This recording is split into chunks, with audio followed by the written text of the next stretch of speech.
첫 번째 이야기, 소령에게 욕한 조현병 카페관리병. 본 이야기는 구독자 중 한 분인 병천 순대국밥님께서 보내주신 소중한 사연을 실화 98%, 구라이 프로를 적절히 섞어 제작한 영상입니다. 사연 보내주신 병천 순대국밥님 진심으로 감사드립니다. 소중한 구독자분의 사연이니만큼 무례한 댓글은 지양해 주시길 부탁드립니다. 내 이름은 김병천, 2010 땡영군번으로 모사단 사령부내 본부 근무대에서 행정병으로 복무했다. 1병이 꺾였을 무렵 2번 편의 주인공 조병태 상병이 우리 근무대로 전입해오게 된다. 평소 혼잣말을 자주 하던 조병태, 그 모습을 보고 무시하던 모 상병에게 앙심을 품고 새벽 4시경 자고 있던 모 상병을 덮쳐 무차별 폭행하게 된다. 그 후로 영창을 다녀온 후 우리 근무대로 오게 된 것. 조병태는 다른 병사들보다 지적 능력이 좀 부족했으며 정신과 상담을 통해 조현병으로 판명되었으나 약물 치료로 충분히 복무 가능한 수준이라 판단되어 현부심에서 탈락. 근무대장님과 행보관님은 우리에게 큰 트러블 없이 잘 지내줄 것을 신신당부하셨다. 조병태는 정비 보직이었기 때문에 우리 본부 근무대에서는 딱히 막힐 만한 보직이 없었다. 마침 서무 보급계원이 후임자를 뽑아야 했기에 조병태가 그 자리를 맡으려 했으나 컴퓨터에 대한 지식도 없었고 전자문서도 전혀 다룰 줄 몰랐다. 사수였던 박 병장님이 아무리 애써 가르치려 해도 조병태는 멍하니 천장만 바라볼 뿐. 괜히 타박했다가 남은 군생활 하드모드로 바뀔까 염려한 박 병장님은 근무대장님에게 건의하여 결국 후임자를 교체하고야 만다. 우리 행보관님은 FM군인의 체력까지 좋은 짬상사다. 진급을 앞두고 있었기에 사단 주변 관리에 만전을 다하셨는데 여름에는 배수로, 예초작업, 말벌과 뱀 퇴치, 겨울에는 제설 및 동파 방지 작업 등에 최선을 다하셨다. 보통 일머리 있는 인원 몇 명을 작업병으로 점 찍어 가르치면서 작업하셨는데 조병태의 경우 갓 들어온 이등병보다 일머리가 없다 보니 그 행보관님조차 조병태를 포기하고야 만다.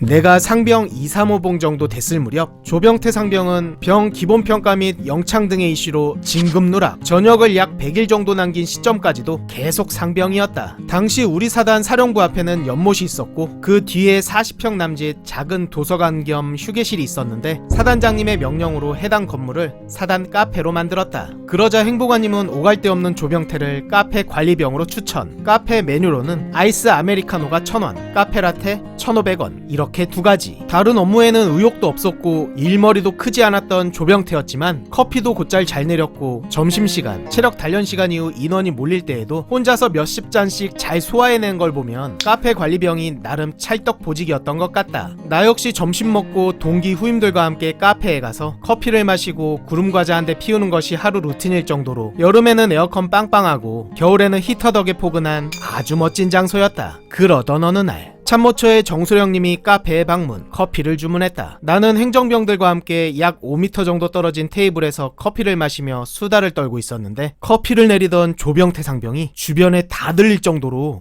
는 왜 자꾸 오고 지야 라며 욕을 내뱉어버린 것. 당시 카페 내에는 군무원과 병사들 포함 대략 10명 정도 있었는데 다들 그 욕설을 듣고 깜짝 놀라 눈이 커졌다. 그리고 김소령님을 쳐다보았다. 다행히 통화 중이었던 김소령님은 그 욕설을 듣지 못한 듯. 하지만 주변 사람들은 모두 동공지진. 욕설을 들은 군무원들은 김소령님의 부처와 연관이 없었던 사람들이라 구태여 안 좋은 말을 옮기지 않았고 당시 있던 병사들의 경우 괜히 문제를 공론화시키면 본인들이 피곤해질 것을 염려. 그리고 조병태의 보복이 두려워 그냥 구렁이 담 넘어가듯 없었던 일이 되었다. 얼마 후 사단 충성마트에서 직할대 병사의 나라사랑 카드가 분실된 후 분실된 카드에서 결제 내역이 발생하여 해당 병사가 사단 헌병대에 신고하는 일이 발생했다. 헌병대에 신고하기 전 해당 내용을 충성마트 인근 직할대에 전파하고 자진 신고를 유도하였으나 아무도 나오지 않아 헌병에 사건을 접수한 것. 그리고 얼마 지나지 않아 그 범인이 잡히고 마는데 조병태였다. 겁도 없이 PX에서 분실카드를 사용했던 것. 조병태는 헌병대 조사에서 순순히 범행을 자백, 피해자에게 사과와 보상을 하겠다고 했으나 피해를 본 병사는 이에 응하지 않고 강경하게 법대로 처리하길 원했다. 그래서 도난 사건은 군법으로, 카드 사용은 민사로 손해배상 청구를 따로 한 것. 자진 신고 때 자수했으면 그렇게까지 안 했을 거라고. 군법으로는 당연히 만창, 민사는 민사대로 전역 후에도 계속 진행된다고 했다. 영창에서 복귀한 조병태는 2달간 카페 관리병으로 복무한 후 그 누구의 배웅도 없이 쓸쓸히 전역하게 된다.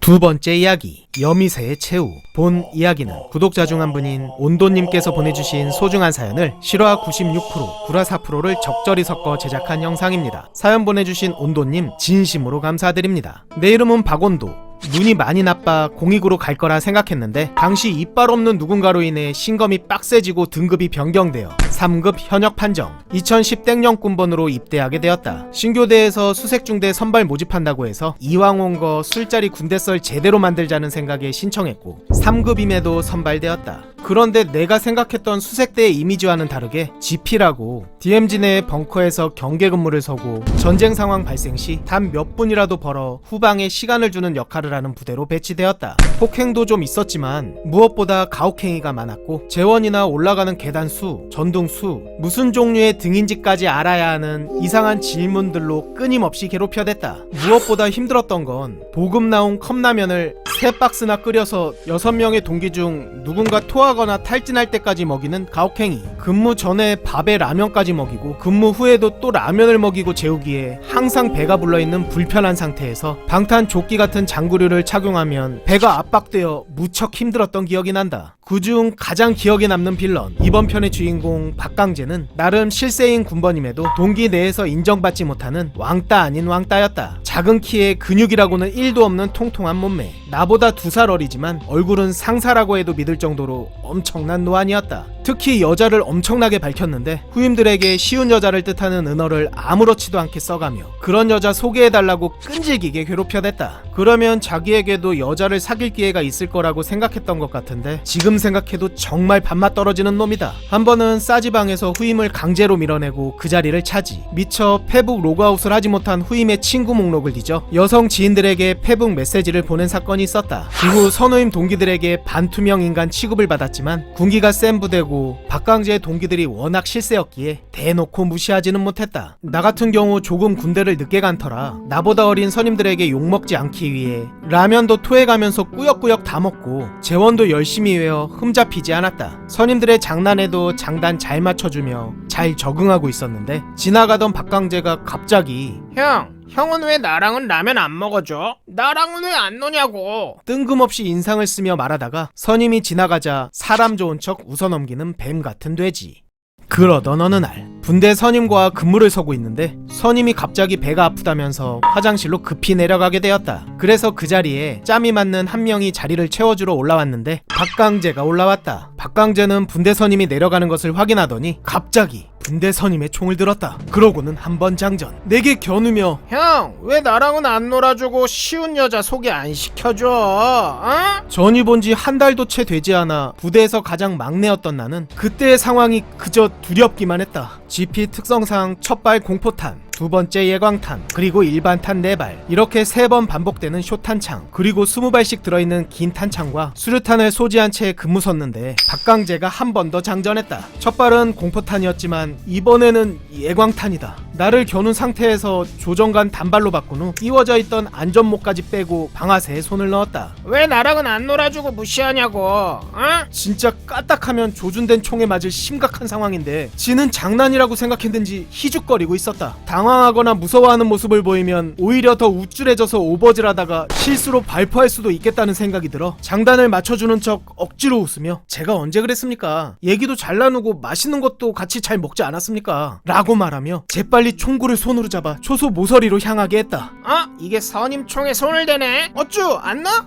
안 나? 설령 발포되더라도 맞지 않도록 나는 필사적으로 총구를 잡고 계속 모서리 쪽을 향하게 했다. 그러다 보니 초소 안을 빙글빙글 돌게 되는 상황이 펼쳐졌다. 먼 타지에 와서 이런 인간 같지도 않은 놈에게 농락당하고 생을 마감할지도 모른다고 생각하니 너무 암담했다. 그렇게 몇 시간 같은 몇 분을 필사적으로 버티고 있었는데 계단 쪽에서 누가 올라오는 소리가 들렸다. 박강재는 서둘러 탄을 원상복귀. 분대 선임이 올라오자 아무 일도 없었다는 듯 사람 좋은 미소를 지으며 태연하게 내려갔다. 식은땀 범벅인 채 넋이 나가 멍하게 서 있는 내 모습을 본 분대 선임. 왜 그래?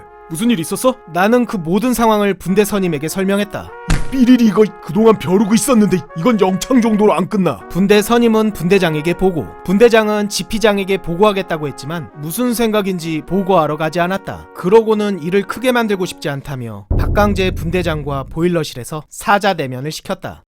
그러자 바싹 엎드려 사과하는 박강재. 정말 미안하다. 장난친다고 한 건데 그렇게 심각하게 생각할 줄은 몰랐어. 진짜 미안해. 내가 잘못했어. 신병의 막내. 그 상황에서 내게 결정권은 없었다. 이미 결정해두고 내게 사과를 받아주라는 묘한 분위기. 그렇게 분대장들의 중재로 이 사건은 묻히게 되었고 그 후 박강재는 나를 괴롭히지 않았다. 물론 재벌어떻게 못 준다고 나 이외의 동기나 후임들에게 쉬운 여자 소개시켜달라고 계속 껄떡대고 다니긴 했다. 선임들 뜻대로 일 키우지 않고 조용히 있어서일까 속 깊고 열심히 하는 막내라고 칭찬해댔고 그 후 군생활의 난이도는 확실하게 내려갔다. 여기까지 영상을 본 사람들은 왜 바보같이 처벌하지 않았냐고 분통을 터뜨릴 것이다. 만약 여기서 끝이라면 구태여 사연을 보내지 않았을 것이다. 내가 전역한 후 얼마 되지 않아 박강재에게서 카톡이 왔다. 이게 미쳤나 싶어서 확인해보니 그건 바로 박강재의 몸캠 영상이었다. 피싱으로 군대 인원뿐만 아니라 주변 지인들에게까지 쫙 풀려버린 것. 그렇게 쉬운 여자 좋아하더니